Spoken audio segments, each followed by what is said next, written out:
Iain Dale is here. Iain, you wrote a huge profile of Gavin Williamson for the Sunday Times not long ago. You looked in depth at who he is, what motivates him and so on. Did you have any clue, any inkling that the Secretary of State for Defence, one of the most important jobs in government, was being held down by a man who would sacrifice our security? Gavin Williamson has always been a very close ally of the Prime Minister, and up until the point that he was appointed Secretary of State for Defence, protecting her was his major thing. Now, since he's been Secretary of State for Defence, he's had, shall we say, a number of gaffes. He's seen as a gaff-prone minister, but he's always been an incredibly ambitious man, and although he realised that if there's a leadership election he could not be a candidate this time because of those gaffes, he had an eye to the future. He loved the job as Secretary of State for Defence, and in many ways was actually very good at it, but there was always this self-destruct button that you could see approaching at some point, and I think that's what he's hit with this. Now, the circumstantial evidence against him was quite compelling, because he's one of the few cabinet ministers to have voiced very anti-Chinese views over the past few months. He sent a warship into the South China Seas, which rather annoyed the Chinese. Also, his special advisor, Tom Harding, used to be the defence editor on The Telegraph. Now, I have to say that when this story first came up, I thought, well, the circumstantial evidence is there, and if I can identify it, I imagine that the leak inquiry is identifying it, and clearly they've come to the conclusion that it must have been him. Now, this is an incredibly serious thing. There could be criminal charges against him here. I think there will be calls, certainly from the Labour front bench, for him to resign from Parliament, and it'll be interesting to see when he comes out with a statement what he will say. I mean, it would be quite incredible if he came out and said, "It wasn't me, Gov." Do you remember his gaffe when he told the Russians to shut up and go away? Well, here Theresa May has told him to shut up and go Huawei. Well done. That was worth waiting for. Tell me a little, in the work you did on him, about his background. Theo touched on this, because I think for many people, and we'll probably never get to know much more about him, Gavin Williamson's a bit of a mystery. What motivates him? Why is he in politics? What drives him? I mean, he does actually have a sense of public duty. I know, given the news tonight, people will laugh when I say that. But I think he comes from a fairly poorish background. He's retained his Yorkshire accent. He's somebody who feels, he's an instinctive conservative, if you know what I mean by that. He's not somebody who reads conservative theory. He's an instinctive conservative. And he's had a fairly meteoric rise. He was PPS to David Cameron as Prime Minister. That's where he made his mark.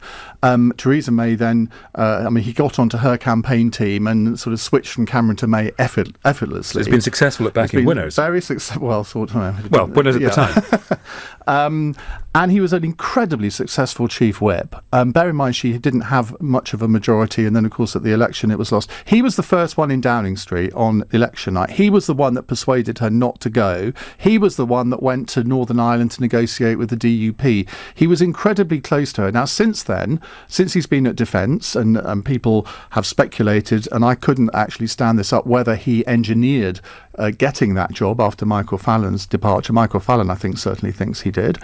And a lot of his colleagues think he did. So he's had this Machiavellian streak, and I think he plays up to the House of Cards caricature as a former chief whip. He had this spider, Kronos, on his desk, and that was meant to instill fear in people, and was actually quite successful in doing so. But of course, sometimes you believe your own publicity too much, and I think that is partly why this has happened. He was a risk taker. He did say to me in one of the interviews that I did with him, well, if you don't take risks, you don't get on. Well, this is a risk too far. Did he enjoy being profiled? Did he like the attention he must have done? It took a long while to get him to agree to do it, because I've never interviewed him on LBC. He's never done, and in fact I don't think he's ever been in the studio. He's not somebody who likes doing media interviews, so it took me a long time to persuade him that this was a good idea. He wasn't somebody, he's one of the few cabinet ministers that I'd never spoken to, and when he became Secretary of State for Defence, he was a mystery to me. I'd never heard him speak. So I was quite surprised when I managed to persuade him to do it. And some people thought it was an overly flattering profile. Others thought I'd been sort of quite unkind to him in some ways. And he texted me, this was in the Sunday Times magazine, I think in the middle of December. He texted me on the evening after it had come out, because I was wondering what he thought of it. And he said, I can't remember the exact, I'll have to look back on my phone, but he said something along the lines of, well, thanks for that. There were bits in it, obviously, that I don't like, but I recognise that you obviously have to go into those areas. I spent a day with him in his constituency, and he treats it as a marginal seat, even though it's a safe seat. And it was very interesting to see the interaction with his constituents, and it's genuinely popular there. And it is actually a very affable, nice guy when you get to know him. But I think he's finished now. I do think that he will probably have to resign his seat, and there is a possibility, because of the seriousness of this, he's clearly broken the Official Secrets Act. He could face criminal charges. And I'm wondering whether there's any precedent in modern times for a cabinet minister losing their job as a result of a leak inquiry. Well, there is a precedent. I mean, it's not obviously quite comparable, but John Profumo back in the 1960s. Being reported that Penny Morton has been appointed Defence Secretary. If you'd asked me who was going to be appointed... Who's going to be appointed Defence Secretary? Penny Morton, funnily enough, Eddie. You see, you always know. Have you interviewed her? Because you can't be in the cabinet. Well, she was going to be my next victim for the Sunday Times. But what? Yeah, I know. Wait a minute. Who'd have thought? No, she's a very interesting appointment, because she was the first woman to be appointed as a minister in the Ministry of Defence a few years ago. She was Minister for the Armed Forces, was very popular there, apparently. And I think this is a very interesting appointment, given that we won't have Theresa May as Prime Minister beyond the end of the year, so we think. Now, Penny Mordaunt has not been one of these cabinet ministers who's really touted her wares as a future leader, but she's made it quite clear that she would run. So this really catapults her into the front line of possible successors to Theresa May. And well, how do you think people will judge Theresa May? I mean, this letter is pretty excoriating, isn't it, for her? Well, I have never seen a letter like this, even when